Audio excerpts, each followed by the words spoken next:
Chapter 12. Connor MacLeod listened to the skirl of the pipes, expecting them to fade from him at any time as death overtook him. The wound in his stomach still burned, but strangely he seemed to be growing stronger, not weaker. Still, they said that happened just before death. The senses flared into a final high flame before dying. A last mean trick from the physical side of a man before the spirit was thrown out into the ether. Yes, that was it. A heightening of the senses, nothing more. A blaze that would soon be snuffed out by the invisible hand of God. He opened his eyes. Kate was still there, sitting, head bowed, on a stool by the door. The dawn's rays were just beginning to strike the earth-packed floor. MacLeod could smell wood smoke from the fires in the village, and fish, yes, fish, being roasted for breakfast. The sunlight crept forward as the great ball rose up from behind the hills. The rays reached his hand, warmed it with their touch. Was he going to die? The wound had been mortal. No one could survive a wound like that. Yet he felt hungry. With a hole in his stomach through which you could push a doorpost, he felt hungry. He lifted the blanket and peered beneath. There was a clotted swab covering his wound. It had stuck to the skin. He peeled it off. The dark blood had congealed around and over the hole. He scratched at it gingerly, and it came away in flakes and chunks. When most of it was gone, he could see that the wound had closed. There was a pinched depression, like a second navel, but nothing more. He felt around his back. The same there. And the pain had gone completely. He was going to live. Kate! Kate! She stirred, opened her eyes. Kate, he said. I'm well, lass. I'm not going to die. She sat bolt upright, and her expression was one of joy, for a second only. It was soon replaced by a look of fear. No, terror. She looked terrified. But how? God has seen fit to save me, he replied, sitting up. The wound has healed. Kate was up then, and backing towards the door. God has healed many men, she said. I've seen them recover from some terrible wounds, but none so terrible as the one you suffered, Connor MacLeod, and never in a single night. He held out his arms, hardly hearing what she was saying.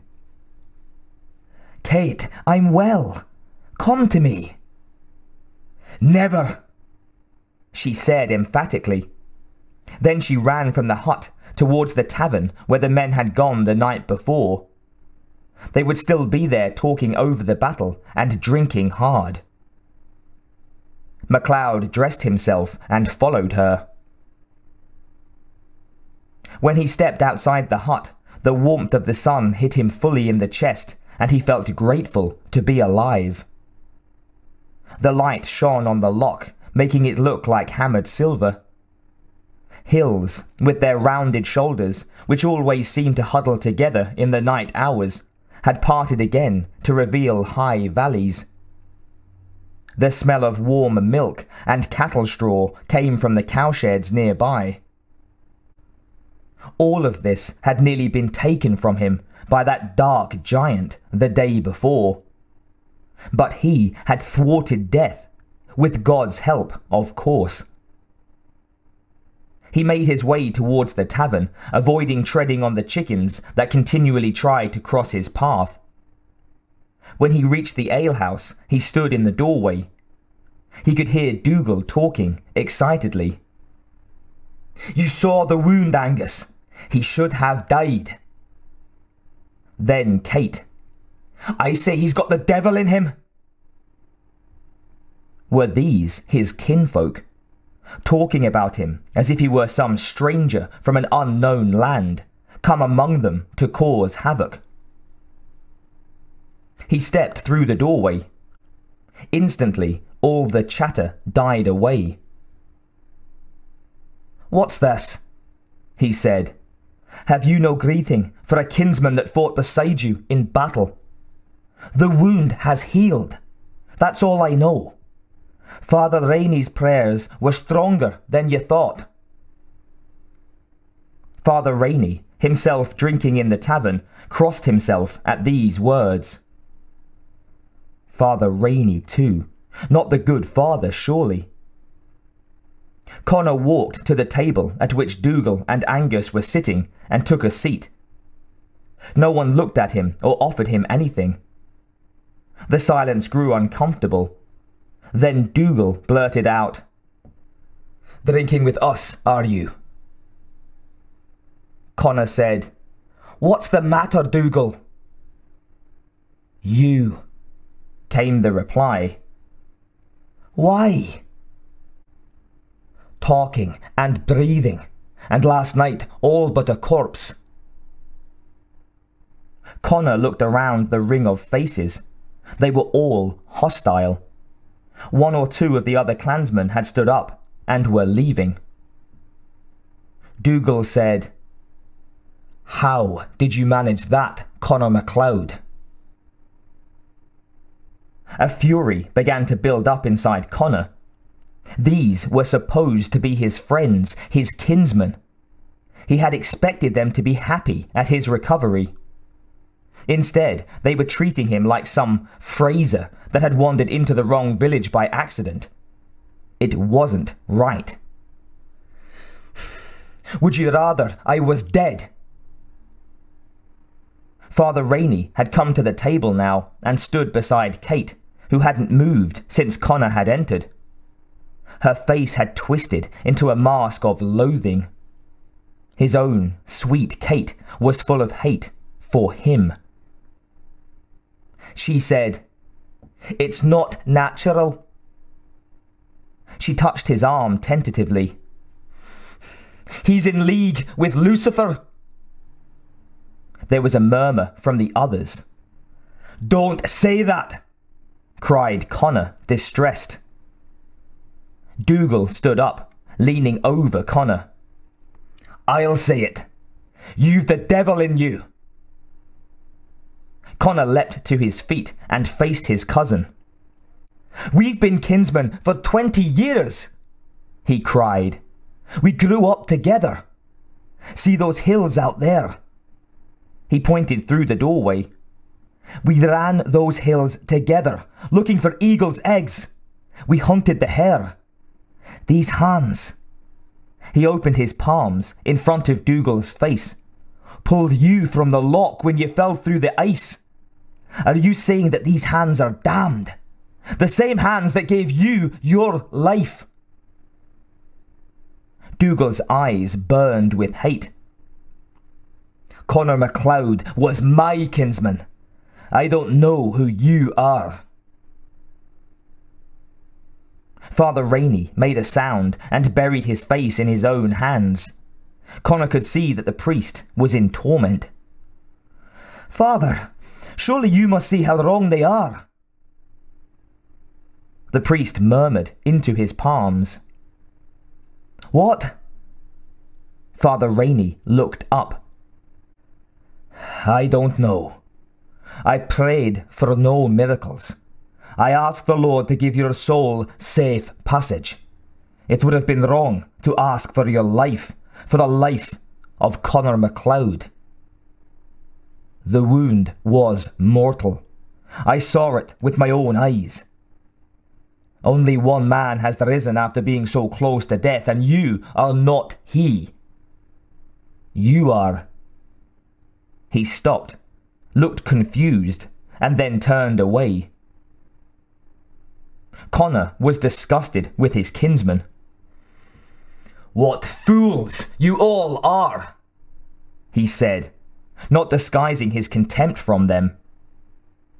Angus had not said anything all this while, and he then appealed to the older man. "Angus!" Then the chief spoke. "You'd better go, Connor." Connor smashed a fist down on the table in his frustration. They were not going to drive him out. He had done nothing wrong, nothing. They were a pack of superstitious fools, and he was damned if he was going anywhere. "I'm not going anywhere," he said, voicing his last thought. "No," said Dougal quietly. "No." He would have said more, but Dougal smashed a pot over his head, and he fell to the floor, stunned by the blow. He felt himself being lifted beneath the arms and dragged through the doorway, out into the village square. He was dimly aware of people coming from their huts, the women and the children, all come to stare at the man with the devil in his soul. They handled him roughly, strapping something to his shoulders so that he could not move his arms. When he came round, fully, he realized it was a yoke. He looked up to see Kate standing over him. Her face still wore that ugly mask. She kicked him hard in the ribs. "Kill him!" she shrieked. Her eyes were like bright candle flames. There was a lust within them, a lust for blood. This was a Kate he had never seen before, a Kate that lived deep within the one he knew. If the devil was within anyone at that moment, it was in her. He could see that reason was pointless. She was beyond the reach of words. Her mind was not her own. "Kate! Kate! What have you done to yourself?" "Not me!" she hissed. "You! I shared my bed!" So that was it. She was afraid that she had slept with the devil, that the devil's seed might be sown within her. Looking at her eyes, he could almost believe it was. A villager yanked him to his feet, and they began to punch and kick him, with Kate clawing at his face and shrieking like some demented beast. Dougal was not taking part in this, but he was jeering, almost as if he were enjoying the spectacle of his cousin being torn to pieces. Were they all mad? Only Father Rainey was calling for them to stop, but the priest did nothing physical to help him.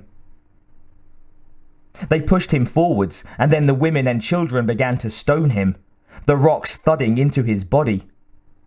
He tried to run, staggering up a slope, but they followed him, still raining stones on him, until Father Rainey shouted, "No, not that way!" Not that way? What, not a Christian martyr's death? Had they something else in mind for him? They grabbed him by the clothes again and began to drag him down a track towards the edge of the village. Then he saw it. The stake with the faggots piled beneath.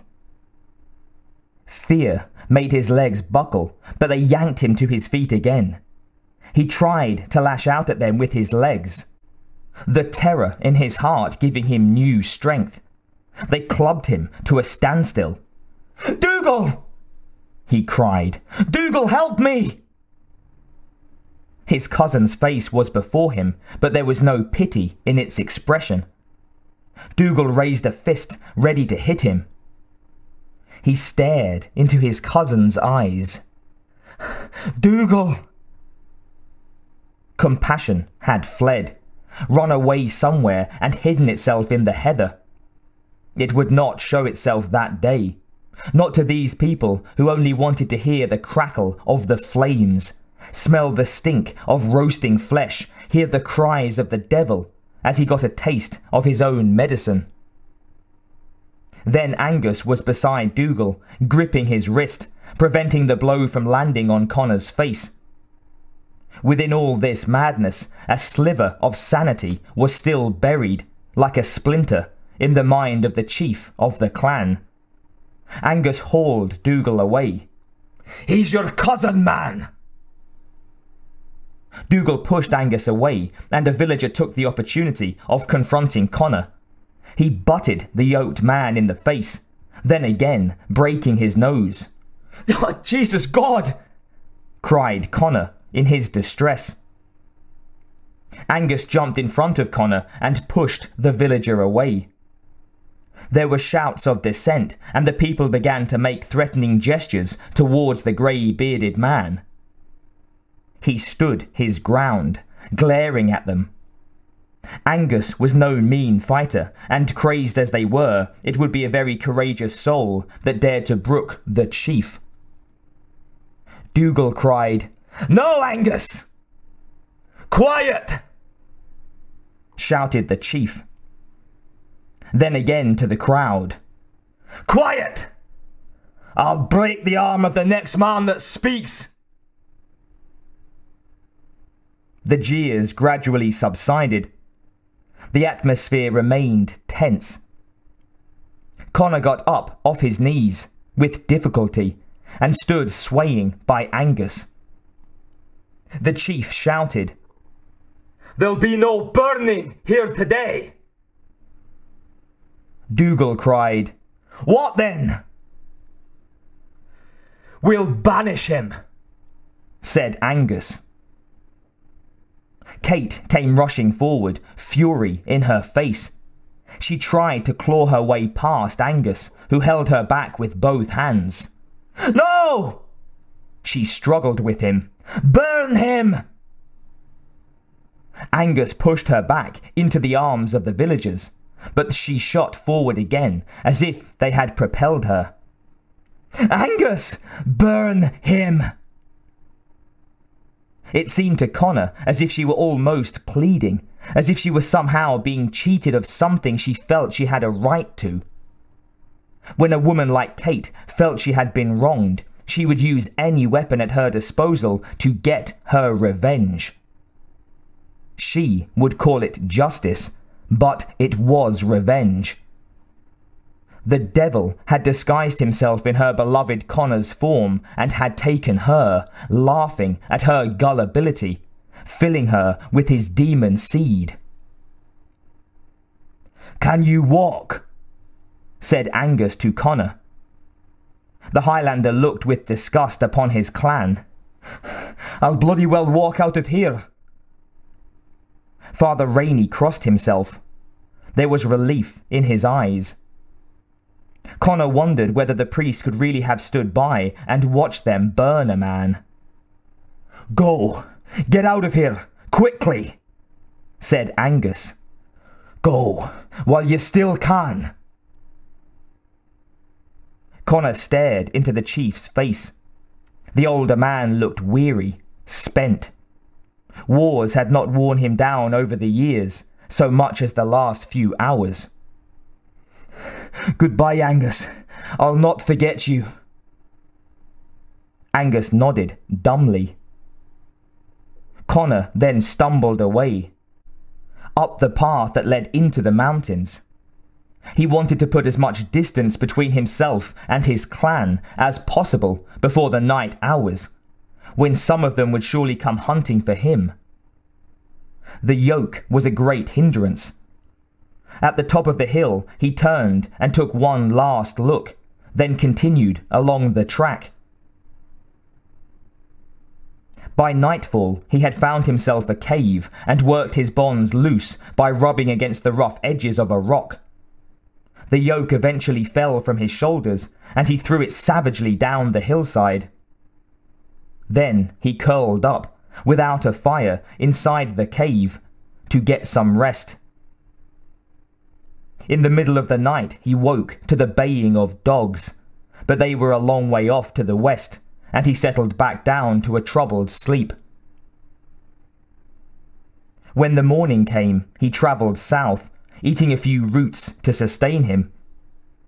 After a long, arduous journey, he reached a croft outside which a lass was milking a cow. He went to her.